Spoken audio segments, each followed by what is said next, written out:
Well, hey everybody, John Ritlin here, and this is my review of New Japan Pro Wrestling's New Japan Cup Night 7 event. Well, that was a hell of an ending, wasn't it? For those of you that have seen the event and want to know my thoughts on it. Yeah, this event, though, gets a big thumbs up, a massive thumbs up. A big thank you, as always, Jen, for sending me that little C-Block trophy. I really do appreciate it. Big thank you to everybody that enjoys New Japan content or any content I provide. There is a poll above my head somewhere. Please grade it there and let me know in the comments below what you think of the tournament, because we are almost done with the first round. And oh, by the way, this is my bracket.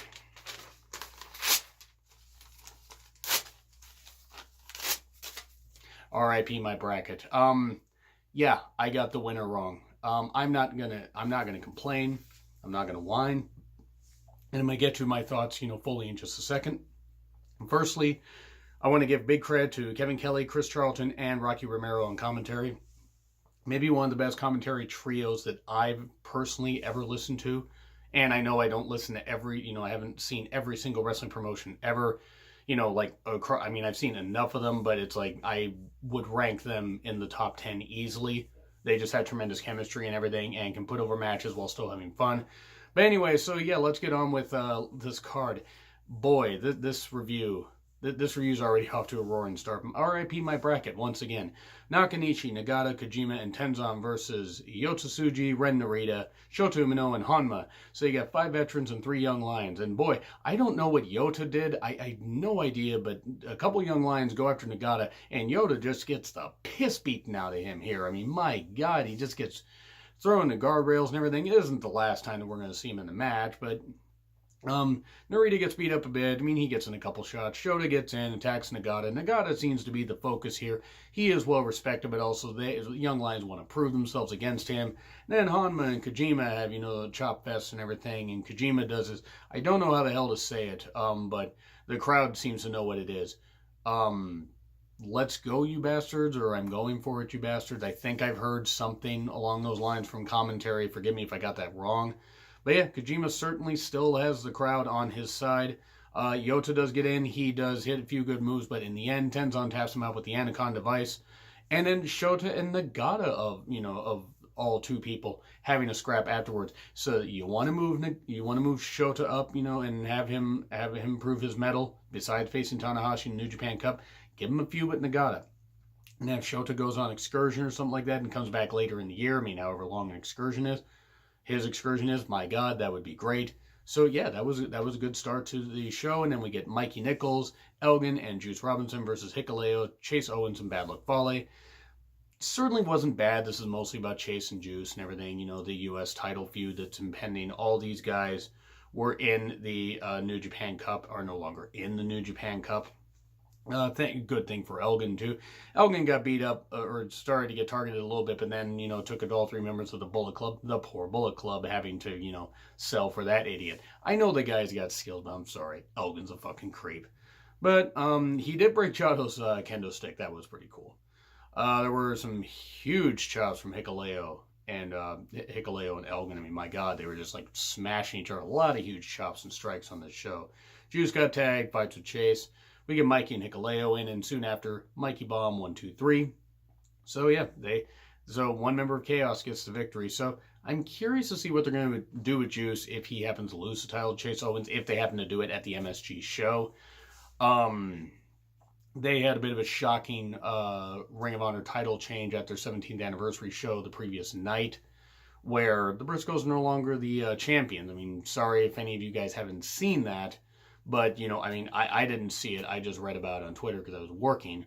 But yeah, that ended up happening. So PCO and Brody King are suddenly the Ring of Honor Tag Team Champions, which I'm not necessarily against, because I got nothing against PCO and reinventing himself. I know it's a little bit of a tangent. I've seen Brody King live quite a few times. The guy's fucking tremendous and has earned this shot. But anyway, so it was fine, 6-man tag. And then we get, oh look, another tag match. Hanare wearing...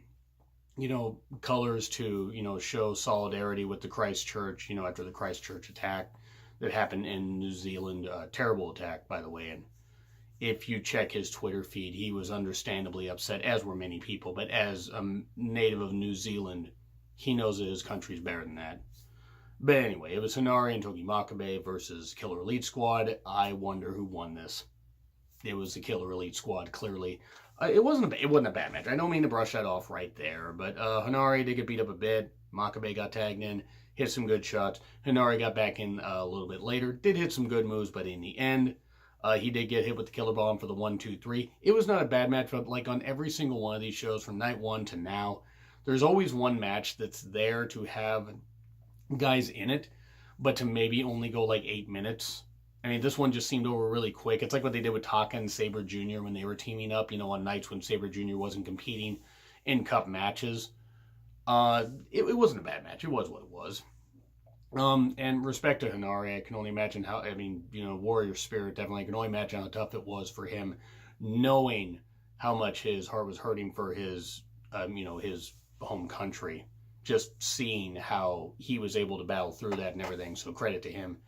And, of course, massive thoughts and everything are with every victim of the Christchurch attack. I'm seriously, sorry to get a little serious there, but it's a terrible, terrible tragedy. Very preventable, too. Sorry, anyway, let's get back to the show. Yo and Goto, which, Goat Yo or Yotgo, it actually sounds like a bit like a knockoff yogurt, against Naito and Shingo. And the question was here is, okay, if Shingo pins Yo, would, I think he pinned Sho before in another tag match. Question is, are they going to get another IWGP Junior Heavyweight Tag Title shot? Well, let's find out. LIJ attacks before the bell. Goto and Yo come back, do the, I believe, the Chaos pose, something like that. Naito and Yo battle. And some pretty good stuff here. Yo gets beat up a bit. Goto gets back in. He battles with Naito. I would certainly like to see that match for the IWGP Intercontinental title. Maybe at Wrestling Dontaku. Night 1 or 2. Electric Boogaloo. We get Shingo and Yo. They got tagged, so they go at and everything. After Yo got in some moves, you did get a Pumpin' Bomber, Pumpin' Bomber clothesline from Shingo, and then Lasso Dragons pins Yo for the 1-2-3. So it looks like we're getting Shingo versus Bushi, or Shingo and Bushi versus Sho and Yo again, because that's usually how it works when you pin champions. And they need more junior heavyweight teams, because we can't have the same 3 teams do it. We just can't do it. I know that, that these are 3 of the best teams, including Kanemaru and El Desperado. They haven't been seen on this tour, I believe, or at least much. But honestly, we need other junior heavyweight teams. I'm not saying slap people together just to make teams, but do something. Do something. Bring in some junior heavyweights, bring them in from CMLL, something like that for a bit. I know they had their CMLL New Japan stuff like, that back in January, and I had to miss those shows due to work. But just something. Let's get some variety in here. I know it sounds like I'm knocking. I'm not. These matches are great. I just wish that they would have a little bit more variety. But anyway, then we get Bushi, Evil, and Sonata versus Suzuki, Taka Michinoku, and Taichi. Not the last appearance you will see of Taka Michinoku. Typical LIJ Suzuki-Gun match. Match goes outside. We get a whole lot of action. We get, Evil getting beat up, and get, hits into the wall, the Western Wall and all this stuff, and people getting beat up. Some really good stuff. Evil did get targeted for quite a bit. Sonata did get tagged. Battle with Suzuki. Can't wait for their match tomorrow. And by the way, that review will probably be up in the afternoon, much like this one, due to the fact that I'm going to have to still sleep off the effects of this, stomach bug. But Bushi gets tagged in. Taka tries to tap out, but in the end, Bushi gets a weird transition, but gets a nice bridging pin for the 1-2-3. And so, yeah, that happens. So, hey, Bushi gets a victory over the guy who's usually the fall guy in a tag match. It's either Bushi or Taka usually when it's this stuff. Sonata and Suzuki fight on. Yota gets beat up again. Poor Yota. What the hell did he do? Did he piss in somebody's, cereal? I'm not saying that he would have, but that's just an old saying, but good Lord. And then I believe it was even, was it Yuya? I think it was Yuya. He was just there at ringside, just gets kicked by Suzuki. It's like, poor guy. But then we get another match, and this has huge, semifinal implication. Well, no, quarterfinal implications, because we're down to the final 8 after tomorrow. Okada, Yoshihashi, and Colt Cabana versus Will Ospreay, Tomohiro Ishii, and Yano. And this is for Okada versus Ospreay, Yoshihashi versus Ishii, and Colt versus Yano. And I think Colt versus Yano could actually be a surprisingly good match, because even though they both do comedy, I think they can both do some great wrestling. So, anyway, Crowd gets very, very hyped for Okada and Ospreay, some dueling chants. More for Okada, but it wasn't like Ospreay wasn't getting cheered at all. They had some good exchanges and everything. Definitely a tease to see what we're going to see coming up in later in the week. Colt in the ring, Yano in the ring. Get a little more comedy and everything. Ishii in, he fights with Yoshihashi. Just more teasing of like what we're going to see for the quarterfinal matches. Okada and Will back in. They have more of a scrap, and then we get Colt and Yano in. They had a face-off with the turnbuckle pads, which is pretty funny, including Red Shoes holding the turnbuckle pad, not being able to make the count because he wasn't sure where to put the turnbuckle pad. And even after Colt had Yano rolled up, and then after some comedy, it's like he had the same thing in World Tag League where Yano would get a roll up on somebody after Ishii hit a clothesline on him. So Ishii hits a clothesline on, running clothesline on Colt. And Yano rolls him up for the 1-2-3. So it was a fun match. It wasn't anything spectacular, but it was fun. It was certainly enjoyable. And, various, mostly Chaos members involved here. I mean, with the exception of Colt. In fact, actually, no, it was all Chaos members except Colt. Weird. Very, very weird. Still, very fun. And then, I did enjoy the comedy between Colt and Yano. I think they could have a very, very underappreciated match in this cup. And then we get Tanahashi versus Taguchi. Easy for me to say. I'm going to say that Chris Charlton, by the way, probably had the best line of the night. I know that he's not going to watch this because he's a very busy man, but he runs on this whole history of people facing off, and then says with Tanahashi and Taguchi, it's Ace versus Arse. Sorry, I screwed that up. Ace versus Arse. And the long silence afterwards was just the long silence. I mean, I don't know. They had got to the commentary team because he's like to focus on the ring. I would have just liked to have seen the looks on Rocky Romero's face and Kevin Kelly's face when they did that. That was fucking tremendous. This was a very good match, though.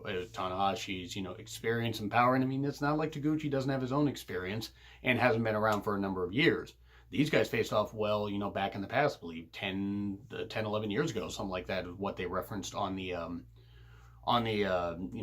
commentary. Taguchi kept relentlessly going for the ankle lock, and it wasn't like Tana didn't come with his own moves and try to do his own stuff, but Taguchi kept going for that ankle lock, and it really was causing, Tanahashi to favor it quite a bit, and he couldn't go for a lot of his high-flying stuff, including the high-fly flow. He did not go for that at all, unless I was watching a completely different match. He didn't go for it. But yeah, it was good stuff. I mean, Tana does also go after the leg of Taguchi at one point. Great momentum switches, some near falls, ankle lock again. Tanahashi does come back and eventually hits a dragon suplex with a 1-2-3, and then finally does a little fist bump thing like that Taguchi keeps wanting, and then lures people in with the, lures people in and beats them up. This was good stuff, though, and everybody, working goddamn hard. This is going to be on my top 10 favorite matches of the Cup. I might even have to make it a top 15, depending on how the quarterfinals are. Because I can probably name about 6 matches, 6, maybe 8 matches now, if I really was pressed for it. But we still got the quarterfinals, the semifinals, and the finals, of course. But still, Tanahashi won. I'm not going to complain about that. I'm not even going to complain about what happened in Ibushi versus Sabre Jr. in what was a very good match. A very, very enjoyable match. A tremendous match. This was everything I could have hoped for. Now, I don't know if it was as good as their one in the New Japan Cup last year. I don't even know if it was as good as the one they had at the G1. But this was goddamn good. One, Sabre Jr., I don't know how the fuck he is so goddamn good at what he does and how he is so goddamn smart at, all this great wrestling and everything. Just watching this guy, he's like a fucking magician. I cannot put over enough how great Sabre Jr. is. I understand he's not everybody's cup of tea, because people are like, oh, he's ground-based, he's this kind of stuff. But he doesn't need to do a lot of shit to make it look good. Now, I mean, he does do quite a bit of shit because he is goddamn good. But this was so fucking amazing. So fucking amazing to watch. The quick exchanges early, everybody trying to, one-up all that stuff. Sabre Jr. did focus on the leg of Ibushi for quite a bit. Targeting the leg. Ibushi did come back with some great speed and some good strikes. But it always seemed much like last year, how Sabre Jr. always had an answer for what Ibushi did. Now, Ibushi did go for some big moves and did hit a few, but wasn't able to do everything that he would have liked, and that's what ended up costing him. Sabre Jr. got some great submissions, including that big octopus stretch where he just digs the elbow right in. some great counters, and much like what Sabre Jr. did to Evil, where you got the sitting like octopus, like stretch and everything, where you're just twisting him around like a pretzel, and I don't know what the fuck I'm doing because I can't impersonate it. But he ends up getting Ibushi to tap out. Hence why I tore my bracket up at the beginning of this. I'm not going to complain because it could be saying it for Ibushi to win the G1. He did sign a contract with New Japan. Maybe it was like, hey, maybe we don't want Ibushi to go face Jay White at MSG and lose. Have him lose here, build up something where he's going to go after some title, maybe not get it, but get into the G1, win the G1, and then win it at Wrestle Kingdom next year. Personally, I'd be for that, because I think it would be a great way after Ibushi got to the finals last year and lost to Tanahashi, that he could do that. Now, don't get me wrong, Ibushi ain't exactly a young man. I mean, he's in his later 30s. The guy still moves incredibly well. I mean, I'm not trying to write him off. But that would be the time to capitalize on. So yes, am I a little upset that Ibushi didn't win? Sure. But it builds a great story with Sabre Jr. See, I'm not upset if, my favorites don't win when it's done right, because I understand it's wrestling. That's how it all is. But anyway, I'm not going to go on too long of a rant. The bottom line is I'm shocked that Sabre Jr. won. RIP my bracket. RIP a lot of people's brackets. But you know what? I'm just going to say now, Okada. Let's have Okada win it.